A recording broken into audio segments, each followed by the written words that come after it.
देखते हैं नया concept. Let us plot the position of the particle at different times. That graph we get is called position time graph और displacement time graph. The average velocity of a particle V average बराबर delta x by delta T, it is the slope of secant A B. हमें समझते हैं ना कि अगर second हो तो उसका स्लोप निकालते हैं, तो उसमें हमें डिफ्रेंसिएशन करने की जरूरत नहीं पड़ती। D x by D Y by D X नहीं होता, वो delta x by delta delta Y by delta X का काम चल जाता है ना, या delta x by delta T से काम चल सकता है। डेल्टा वाई की जगह में हमने डेल्टा एक्स लग रखा है और डेल्टा एक्स में डेल्टा टी रखा है, ठीक है। तो the average velocity of a particle, the average velocity of a particle V average बराबर delta x by delta T निकाल सकते हैं ना। वी एवरेज इसे सिंपली हम लोग फाइंड कर सकते हैं। कैसे कर सकते हैं? Delta x by delta T करके, delta x by delta T करके हम वी एवरेज निकाल सकते हैं आराम से ना, कि the average velocity of a particle V average बराबर delta x by delta T, it is the slope of secant A B. A B का स्लोप निकाल ले, कुछ नहीं करना, ए बी का स्लोप निकाल लो और कुछ नहीं करना ना। हम क्या करें? ए बी का स्लोप निकाल लें, delta x by delta T कर लें। आ जाएगा हमारा फाइनल आंसर ना, delta x by delta T कर लें, एक्स डी माइनस एक्स अपन T plus delta T minus T, यानी बाई डेल्टा टी, ठीक है।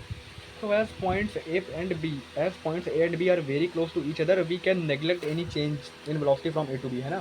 as points A and B are very close to each other, we can neglect any change in velocity from A to B, है ना। We can assume that velocity remains constant for the motion from A to B. Then the average velocity becomes instantaneous velocity, or we call it simply velocity. So v बराबर v हो रहा है when delta t is approaching to 0। जब delta T approach कर जाए 0 के लिए, तब हम सीधा कुछ नहीं करेंगे।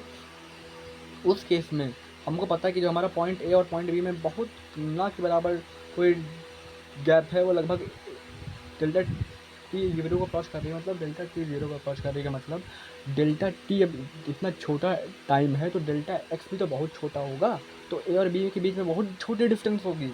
तो भाई चीज लिखा बी बराबर बी हो रही है, बराबर जीरो। तो the slope of this tangent, फिर हम टेंजेंट का स्लोप निकालने लगेंगे। हमने बताया ना कि अगर ए और बी एक दूसरे के ऊपर को इंसाइड कर जाए, एक्चुअल में को इंसाइड नहीं करते, बहुत क्लोज आते हैं, बहुत क्लोज हो जाते हैं। तो क्या लग, जस्ट हम स्लोप खींचते हैं, स्लोप टेंजेंट खींचेंगे, उस टेंजेंट का स्लोप निकाल लेंगे। तो क्या पहले हम सेकंड का कर रहे थे तो delta x by delta T कर रहे थे, पर अब हमें टेंजेंट मिल गया, टेंजेंट के लिए D x by D Y D x by D T कर देंगे। क्या कर देंगे? टेंजेंट के लिए D x by D T कर देंगे, बस वही लिखा है कि the slope of this tangent line represents the velocity of the particle at point A. The slope of this tangent the slope of this tangent line The slope of this tangent line represents the velocity of the particle at point A. It is the instantaneous velocity at this position, ठीक है।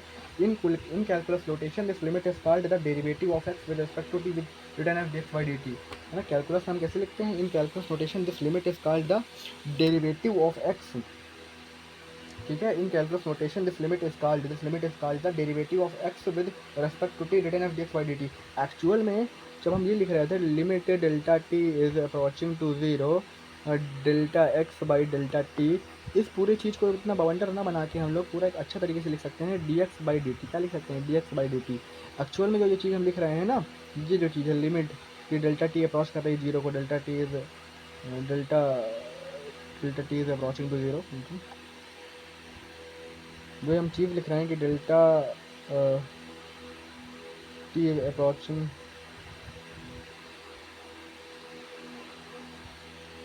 जो हमें चीज़ लिख रहे हैं कि limit लगाया और delta t is approaching to zero, लिखा delta t is approaching to zero, है ना। यहाँ पे लिख रहे हैं delta x upon delta t. तो इस पूरी चीज़ को हम सीधा लिख सकते हैं क्या? D x by D t. क्या लिख सकते हैं? D x upon d t, d x upon d t लिख सकते हैं, है ना। D x upon d t लिख सकते हैं, ठीक है।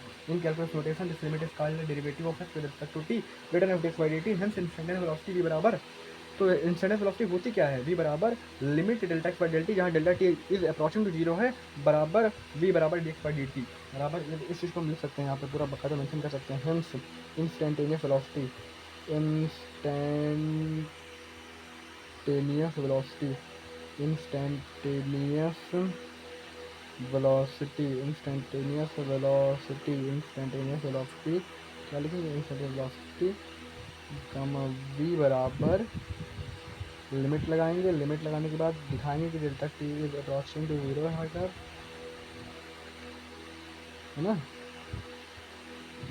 Delta x upon delta t, delta t है ना।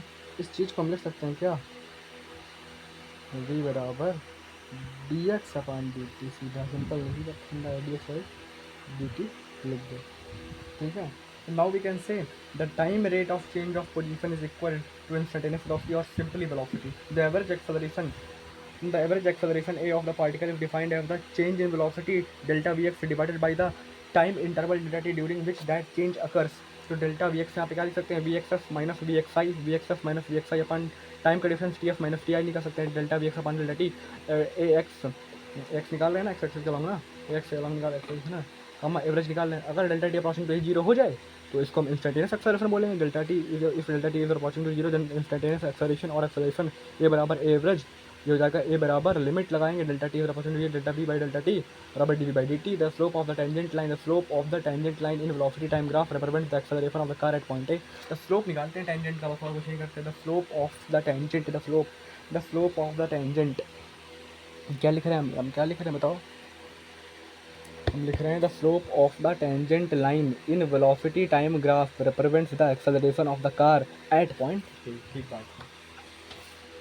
अब कुछ इंपॉर्टेंट बातें जो हमें याद रखनी चाहिए, तो कुछ इंपॉर्टेंट बातें जो हमें